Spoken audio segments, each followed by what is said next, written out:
merasakan hal aneh ketika dia melihat ke sebelah rumahnya ini yang kosong.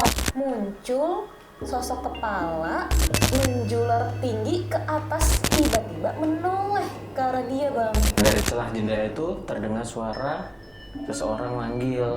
Si P itu dekati jendela. P lihat seseorang berdiri di lorong belakang itu tuh. Dan bajunya itu putih, kotor. Dan setiap kali angin tertiup kenceng itu masih kedengeran suaranya. Siapkan dirimu, jangan dengarkan sendirian. Dia ada di belakangmu.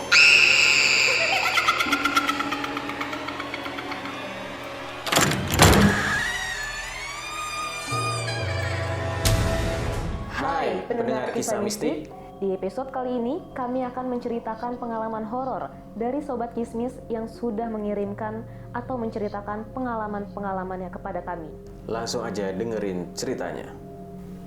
Jadi di kisah mistik kali ini, gue mau cerita nih, Bang. Ada teman gue, teman kerja, inisialnya gue sebut aja E ya. Dia ini cerita ke gue waktu itu. Katanya waktu dia masih kelas berapa ya, kira-kira kelas 1 atau kelas 2 SD itu waktu kecil, lupa tepatnya tuh kapan waktunya.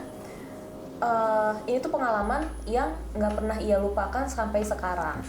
Jadi ini tinggal di Depok, tepatnya itu di perumahan di mana pasien COVID-19 pertama, satu perumahan. Nah, rumah si ini itu berada di hook. Di pojok gitu atau L gitu di pojok. Nah, yang bersebelahan dengan rumah tingkat 2 yang nggak pernah ditempatin, jadi kosong itu rumah. Sebelahnya rumahnya itu nih saking lamanya nggak pernah ditempatin, jadi tuh kelihatannya itu dari luar nih pagar tinggi. Setinggi kurang lebih 2 meter lah. Saking lamanya di situ tuh ada banyak pohon dengan rumput liar yang menjalar gitu di pagar-pagarnya, di tembok rumahnya juga. Sampai nutup rumah ya? Iya, sampai ke lantai 2. Terus ada terlihat kumuh dan daun-daun kering berserakan di terasnya. Jadi kelihatan horor ya? Kayak kelihatan horor gitu deh, karena udah lama gak ditempatin dan gak ada yang bersihin dong pastinya.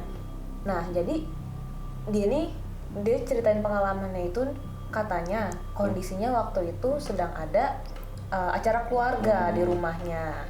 Jadi banyak orang dong. Kumpul-kumpul ya? Kumpul-kumpul keluarga, banyak orang. Nah, banyak orang, keluarganya nginep, akhirnya itu jadi kesempatan buat si E ini buat begadang dong, namanya anak kecil. Seneng ya, seneng gitu, banyak saudara kumpul, begadang sampai malam gitu kan. Dia akhirnya mainlah di depan rumahnya, teras. Di teras katanya, di teras sampai larut malam. Dan si E ini merasakan hal yang aneh, ketika dia melihat ke sebelah rumahnya ini yang kosong. Kayak gimana tuh anehnya? Nah, katanya dia melihat nih ke pagar sebelah rumahnya yang kosong itu muncul sosok kepala, tapi dengan samar-samar di antara daun-daun yang menjalar dan pohon besar itu. Gelap juga ya. Si E ini masih mencerna nih, apa ya sosok tersebut gitu. Pas diperhatiin, ada seperti leher katanya. Seperti leher yang menjular tinggi ke atas, ke lantai 2. Ini lehernya panjang bener. Nah, ternyata di lantai 2 itu ada kepalanya, Bang. Jadi leher panjang gitu. Kepalanya di atas di lantai 2 itu. Yang kurang lebih setinggi 2 meter itu kan. Sepagar ya 2 meter lebih lah. 2 lantai kan. Pas dia melihat lagi, perhatiin lagi, kepalanya itu kayak seperti menancap di tengah-tengah antara pagar tersebut. Terus pas dia merhatiin, kepalanya yang dia lihat, leher panjang dengan kepala tersebut itu yang di lantai 2 tiba-tiba menoleh ke arah dia, Bang. Ngeliatin si E. Serem amat. Dengan tatapan yang sinis. Dengan senyuman yang menyeringai, Bang. Coba bayangin, gila. Senyumannya gimana gitu? nggak tahu ya kalau misalkan si E ini apalagi bocah Iya, ya, yang itu kecil kayak gitu. bocah ngeliat langsung, gitu sih langsung Trauma ketakutan, kayaknya. ya kan? Iya. Tiba-tiba si E ini langsung nangis dong, kejer ya, nangis, kaget. kejer, kaget ngelihat sosok tersebut, ya kan? Tiba-tiba di hadapan dia gitu Iya. loh, pas ngelihat ke sebelah tetangganya, langsunglah orang rumah pada Pada bertanya-tanya, nyamperin dia. kenapa?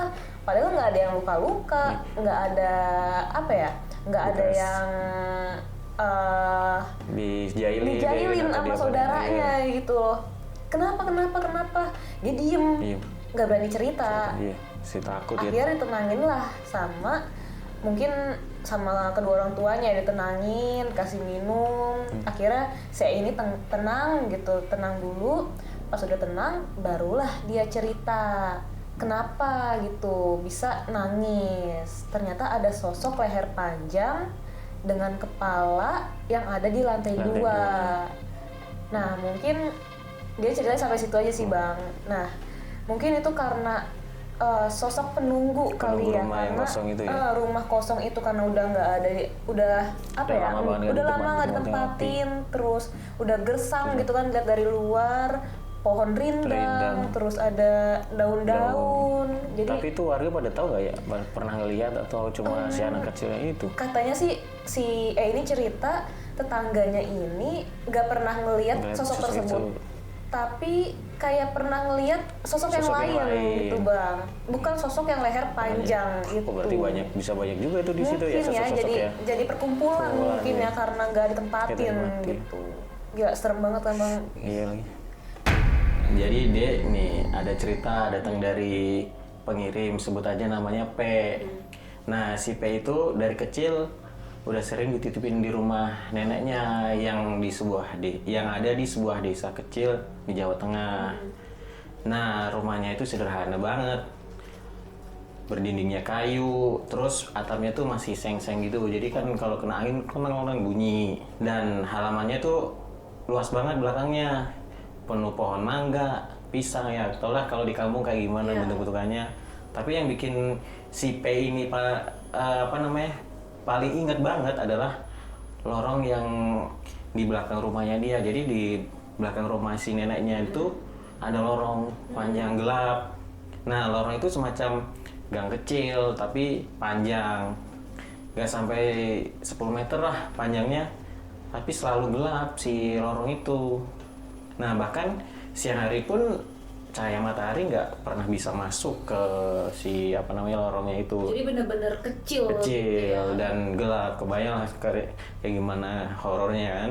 Nah di ujung lorong itu ada tembok pembatas tinggi buat ke lahan warga belakangnya kan.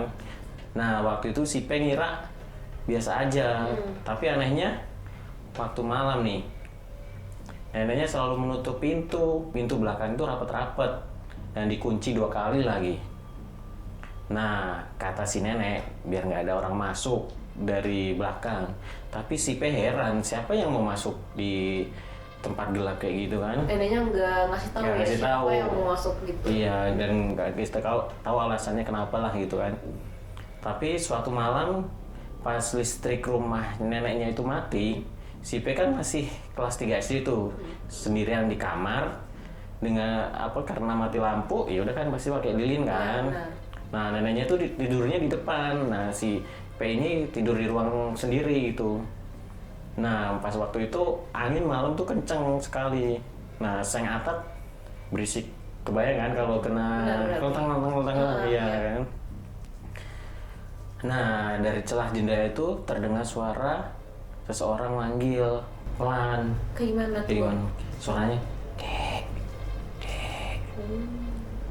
Jadi kayak orang manggil dek gitu. Nah P langsung terdiam tuh. Dia pikir mungkin suara dari luar rumah, mungkin kan mungkin banyak perumahan warga lah, yang mungkin dari luar situ kan dia pikirnya. Tapi nggak lama terdengar lagi, dek main yuk. Ada yang ngajak main? Iya. Tengah malam? Iya tengah malam, dek main yuk gitu. Gelang-gelang kan gitu nih suaranya di mana itu kan? Iya. Nah suaranya itu suara perempuan, tapi pelan dan nggak aneh lah, pelan dan aneh, bukan kayak suara orang ngajak main gitu. Si P itu dekati jendela, dan di situ si P lihat seseorang berdiri di lorong belakang itu tuh. Yang di lorong yang nggak ada Gelap, cahaya yang gitu. cahayanya gelap berdiri. Apa yang deket pintu yang neneknya kunci? Yang Iya, di situ ya? di situ pokoknya yang di lorong itu tuh. Nah, seorang perempuan anak itu perempuan anak rambut panjang dan bajunya itu putih kotor dekil ya, mungkin gimana sih, pantak kuntilanak atau apa, tapi itu perempuan kecil lah. Tapi yang bikin ngeri, dia tuh berdiri nggak bergerak sama sekali, dia cuma mungkin mematung gini, diam aja. Matanya tuh menatap lurus ke jendela arah si P, kamar si P itu. Jadi kayak bener-bener kayak ngeliatin P dengan mata kayak gini, tatapan kosongnya itu. Nah, si P ngeliat itu langsung lari ke neneknya.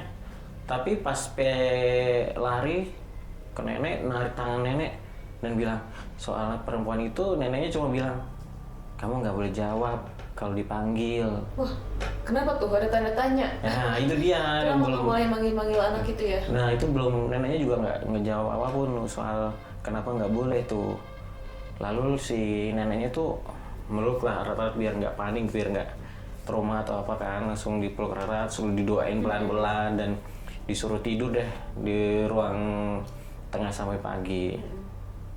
Nah, besok paginya nih si P tanya lagi tuh siapa anak itu, tapi nenek cuma diam. Neneknya tuh cuma diam aja, cuma bilang itu lorong nggak boleh dilihat lama-lama, apalagi dijawab. Oh, jadi seseorang yang manggil Dek Mayanyo itu nggak boleh dijawab. Nggak boleh jawab. Nah, itu siapa juga si nenek juga nggak ngasih tahu. Jadi kan masih menjadi misteri kayak yang cerita pertama itu. Setiap malam P selalu tidur di depan. Akhirnya kan nggak berani lagi ditidur di kamar yang itu. Dan setiap kali angin tertiup kenceng itu, si P selalu mendengar suara di main masih kedengeran suaranya. Ada suara Tapi si itu. P ini nggak pernah jawab ya? Nggak pernah jawab. Akhirnya si nenek pun juga nggak ngasih tahu itu siapa kan. Nah, si itu kan masih terdengar suara di Mahenjo. Itu si P nggak pernah jawab, dan pelan-pelan suaranya itu makin ngejauh, pelan makin jauh sampai akhirnya P nggak lagi dengar si suara itu. Iya, jadi ketika mereka itu bersuara manggil tapi si P didiemin kan langsung pergi sendiri. Mungkin kalau dijawab nggak tahu itu akan seperti apa kan. Nah, sekarang si rumah neneknya itu juga udah kosong sih, jadi suara itu masih karena neneknya juga udah meninggal, jadi si rumahnya udah kosong. Tapi kalau P main ke situ juga sering pulang kampung tuh sering lewat depan rumahnya, dan rumahnya itu juga masih gelap lah. Di belakangnya lorongnya itu juga masih gelap, masih seperti yang pas P masih tinggal di situ. Dan kadang entah sugesti dianya atau bukan, si P tuh merasa ada yang berdiri di ujung lorong itu, masih sama kayak yang waktu dia kecil ngeliatnya itu. Jadi masih dengar suara yang sama dengan posisi orang kayak itu sama. Jadi masih jadi misteri siapa yang manggil itu, siapa jadi sosok perempuan itu, perempuannya karena siapa? neneknya juga udah meninggal. Jadi nggak ada yang bisa ditanya ke siapa gitu ya, ceritanya tentang lorong itu gitu ya. Jadi udah. Tapi emang kayaknya kayak rumah tua ya, iya, jadi ya mungkin rumah tua ada kisah sebelumnya di lorong itu, yang tahu cuma neneknya. Biasanya karena gitu sih. Neneknya udah meninggal, jadi ya udah jadi misteri sampai saat sekarang, ini gitu, gitu. sampai si P ini sampai gede jadi nggak tahu gimana ceritanya. Ya, Sobat Kismis, itulah 2 cerita horor yang sudah kami ceritakan. Jika kalian yang ingin menceritakan pengalaman-pengalaman horor yang kalian alami, bisa langsung klik form di bawah ini. Dan terima kasih sudah menyusuri kisah yang tak semua orang berani dengar. Kami berdua undur diri, dan jangan dengarkan sendirian. Dia ada di belakangmu.